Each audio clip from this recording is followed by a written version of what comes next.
ఓం వాసవాంబయే నమః. ఓం కుసుమపుత్రీ చ విద్మహే కన్యాకుమారి ధీమహే తన్నో వాసవి ప్రచోదయాత్. అందరికీ నమస్కారం అండి. నేను మీ లక్కీ 7 పార్థివ్ అండి. ఈరోజు నేను వాసవి మాత గురించి అయితే చాలా క్లుప్తంగా మీ ముందుకి ఆమె జీవిత చరిత్ర అయితే తీసుకురాబోతున్నానండి.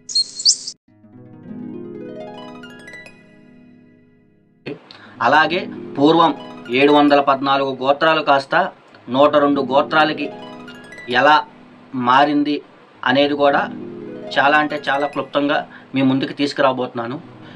ఆర్యవైశ్య లేదా కోమటి అనేది తెలుగు మాట్లాడే భారతీయ కులం అండి. వీరి కులదేవత వాసవాంబ లేదా వాసవి కన్యకా పరమేశ్వరి. ముఖ్యంగా ఈ కోమటీలు ఒక్కొక్క ప్రాంతంలో ఒక్కొక్క వాడుక భాషలో అయితే పిలుస్తూ ఉంటారు. ఈ ఆర్యవైశ్యులు అనేది ముఖ్యంగా 2 ప్రధాన వర్గాలుగా అయితే విభజించబడ్డారు. గవర కోమటలు అలాగే కళింగ కోమటలు అని చెప్పి. అలాగే వీరిని ఒక్కొక్క ప్రాంతంలో ఒక్కొక్క రకంగా పిలుస్తారు అని చెప్పాను కదా. వాటిలో కొన్ని ఆర్యవైశ్యులు, గోమతి, కోమటి, చెట్టి, శెట్టి, గుప్తా అని కూడా పిలుస్తూ ఉంటారండి. 21 నుంచి 1931 మధ్య కాలంలో వైస్రాయ్ ప్రెసిడెన్సీ కమిషన్ను ఏర్పాటు చేసి అక్కడ ఆ ప్రాంతీయ కులాలలోని వాడుక భాషని ఈ కమిషన్లో జతపరచాలి అని చెప్పి అయితే ఏర్పాటు చేశారండి. తెలుగు భాషా వైశ్య సంఘం 1905లో ఆర్యవైశ్యులని తమ కమ్యూనిటీగా నమోదు చేసిందండి. అలాగే దక్షిణ భారతదేశంలో శ్రీ వాసవి కన్యకా పరమేశ్వరి పురాణం అనేక దేవాలయాలకు నిధి అండి. మన దక్షిణ భారతదేశంలో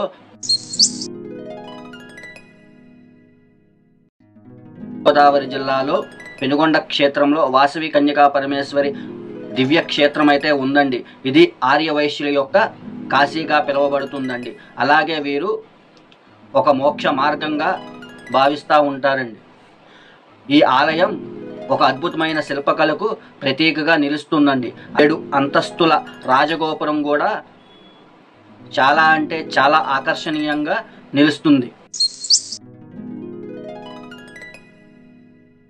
అమ్మవారి జననం ఎప్పుడు, ఆమె నక్షత్రం ఏమిటి, ఇలాంటి కొన్ని విషయాలు.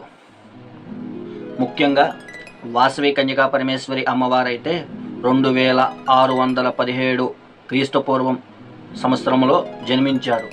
ఆమె వైశాఖ శుద్ధ దశమి నాడు పునర్వసు నక్షత్రంలో జన్మించారు. అలాగే ఈ ఆధారాలు వైశ్య కులగురు అయినటువంటి భాస్కరాచార్యుల వారు తెలిపిన వైశ్య పురాణ కావ్యము అనే దాని నుంచి స్వీకరించబడింది. అలాగే ఇప్పుడు కొన్ని ఆసక్తికర విషయాలైతే తెలుసుకుందాం.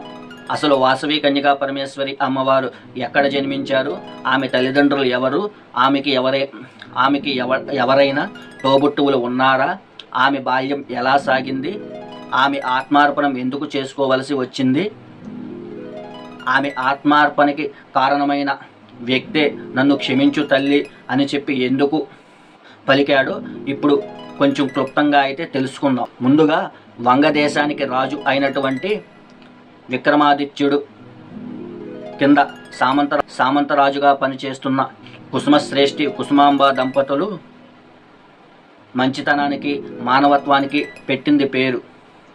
వారికి వివాహమయ్యి చాలా రోజులు అయినప్పటికీ వారికి ఇంకా సంతానం కలగలేదు. బంధుమిత్రులు, ఇరుగు పొరుగు వారు మాట్లాడే మాటలకి కొంత ఇబ్బంది కలిగి బాధతో తమ కులగురువు అయినటువంటి భాస్కరాచార్యుల దగ్గరికి వెళ్ళి తమ బాధను వివరించగా ఆయన పురాణాల ప్రకారం పూర్వం ఇలాగే దశరథ మహారాజు తమకు సంతానం కోసమై పుత్రకామేష్టి యాగం చేసి శ్రీరాముడి అంతటి వాడిని సంతానంగా పొందారని చెప్పగా ఈ కుసుమశ్రేష్ఠి దంపతులు కూడా ఉత్తరకామేష్టి యాగం చేసి ఆ దేవుడి కృపకైతే పాత్రులయ్యారు. అలా యాగం చేసిన తరువాత ఆకాశం నుంచి అశరీరవాణి ఇలా పలికింది, అగ్నిదేవుడు ప్రసాదించిన మంత్రించిన అట్టుపండుని తినమని, అలా తిన్న కొన్నాళ్ళకి వారికి సంతానం కలుగుతుందని చెప్పగా, అలాగే అశరీరవాణి తమకు పుట్టిన సంతానం తమ వంశాభివృద్ధికి మంచి పేరు ప్రఖ్యాతులు తీసుకొస్తారని చెప్పగా సంతోషించారు. అశరీరవాణి చెప్పినట్లుగానే మంత్రించిన అరటిపండుని ఆ కుసుమశ్రేష్ఠి దంపతులు తినగా వారికి కొన్నాళ్ళకైతే గర్భం దాల్చినట్టుగా గమనించారు. కొన్నాళ్ళకి ఆమెకు కవలలు జన్మించగా అందులో ఒక మగ శిశువు అలాగే ఒక ఆడ శిశువు జన్మించారు. మగ శిశువు పేరు విరూపాక్షుడు, అలాగే ఆడ శిశువు పేరు వాసవాంబ అని తమ కులగురువు అయినటువంటి భాస్కరాచార్యుల వారు నామకరణం చేశారు. చిన్నప్పటి నుంచి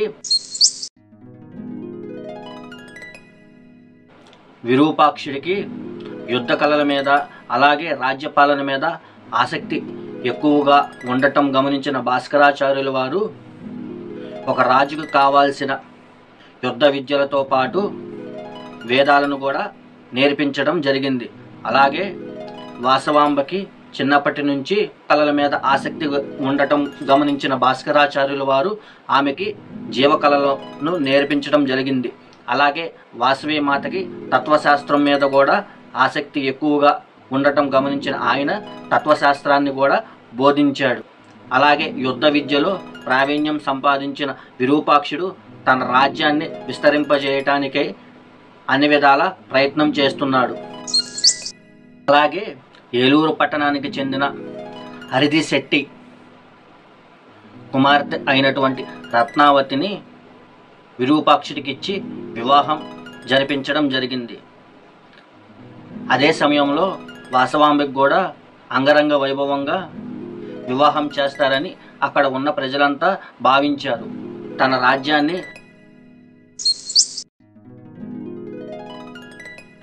విస్తరించడానికై విష్ణువర్ధన మహారాజు దండయాత్రకైతే బయలుదేరాడు. అప్పుడు కుసుమశ్రేష్ఠి మహారాజు తన రాజ్యం వైపు వస్తున్న విష్ణువర్ధన మహారాజుకి ఘన స్వాగతం పలికి రంగురంగుల ఆడిటోరియంలో అయితే సత్కారానికి వచ్చిన జనాలలో ఉన్న వాసవాంబని చూసి విష్ణువర్ధన మహారాజు ప్రేమలో పడ్డాడు. అప్పుడు విష్ణువర్ధన మహారాజు తన మంత్రిని వివరాలు కనుక్కోమని పంపించాడు.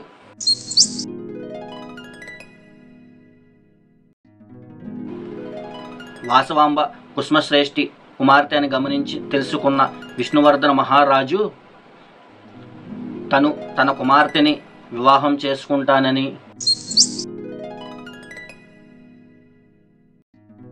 రాజుగారు పంపించిన వివాహ ప్రతిపాదనని అంగీకరించాలో తిరస్కరించాలో తెలియని అయోమయ స్థితిలో కుసుమశ్రేష్ఠి మహారాజు ఉండిపోయాడు. అలాగే కుటుంబ పెద్దలు శ్రేయోభిలాషులు సూచించిన మేరకు కుసుమశ్రేష్ఠి మహారాజు అయితే విష్ణువర్ధన మహారాజుకు తన తిరస్కార సందేశాన్ని అయితే పంపించడం జరిగింది.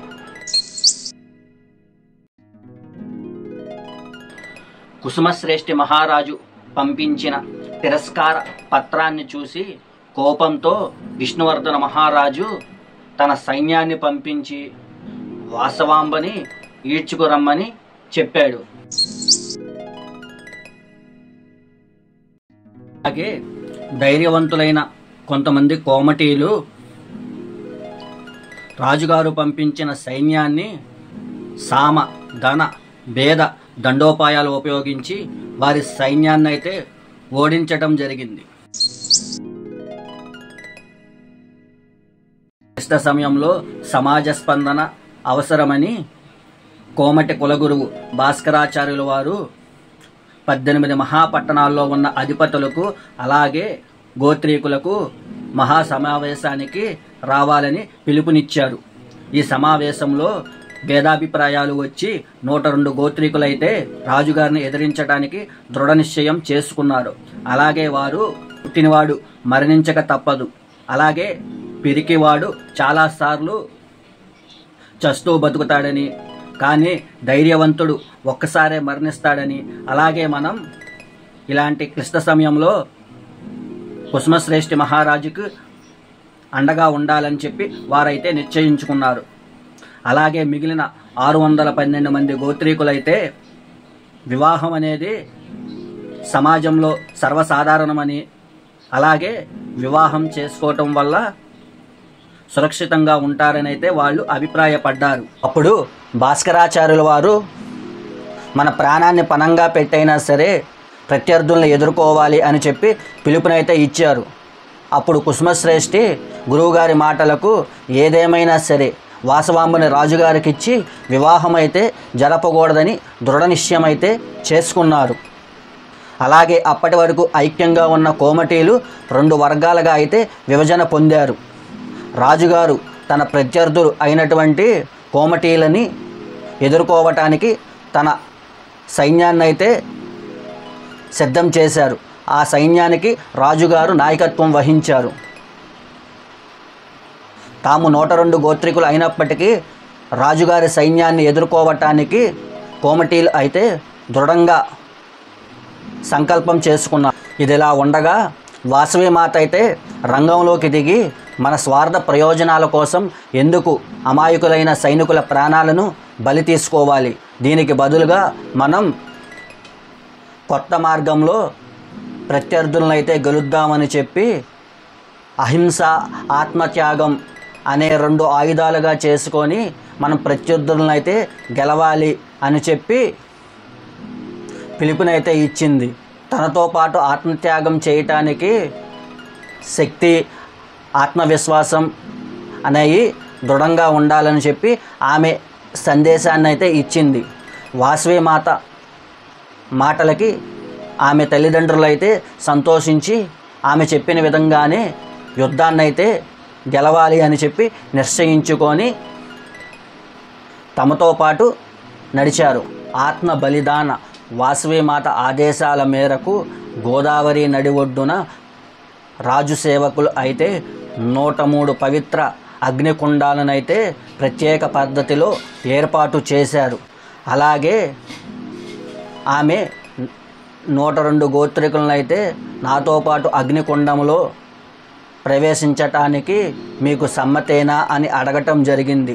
అప్పుడు వారందరూ తమ ఇష్టాన్ని వ్యక్తం చేశారు.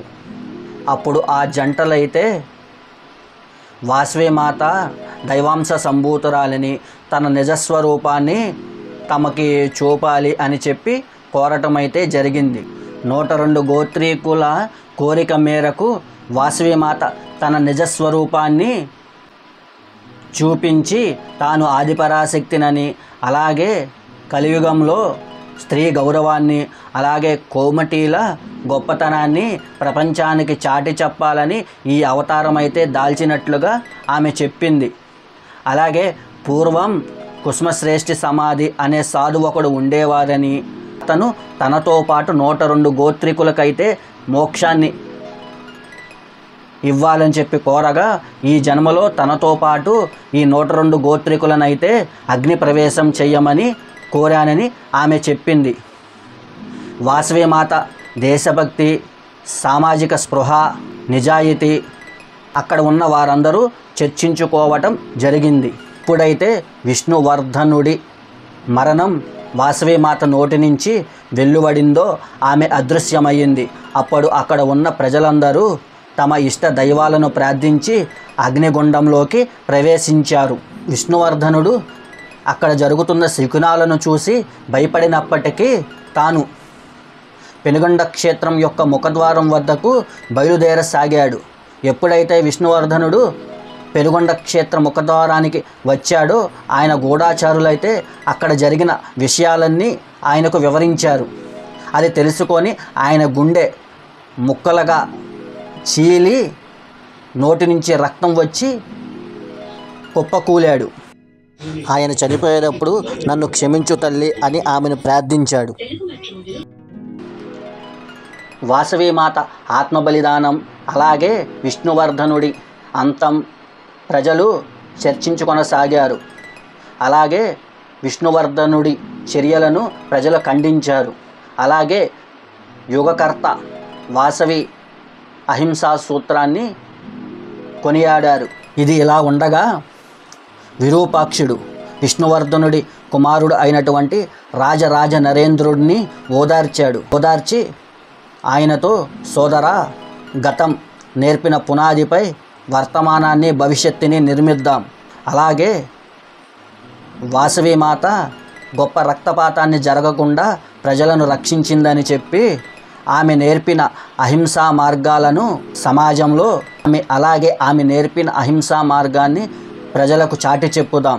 అలాగే ఇక నుంచి కోమటీలు నాయకత్వాన్ని కానీ గొడవలకి కానీ వెళ్ళకూడదని, అలాగే వారు వ్యాపారం వ్యవసాయం సమాజ సేవ చేసి వాసవి సేవకులుగా నిలవాలి అని చెప్పి ఆయన ప్రజలకు హితబోధ చేశాడు. విరూపాక్షుడు కోమటీల కులగురువు భాస్కరాచార్యుల వారి సూచన మేరకు కాశీ గయా మొదలైన పుణ్యక్షేత్రాలను సందర్శించి ఆ తీర్థయాత్ర జ్ఞాపకార్థం పెనుగొండలో ఒక్కొక్క గోత్రానికి 101 లింగాలను ప్రతిష్ఠించాడు.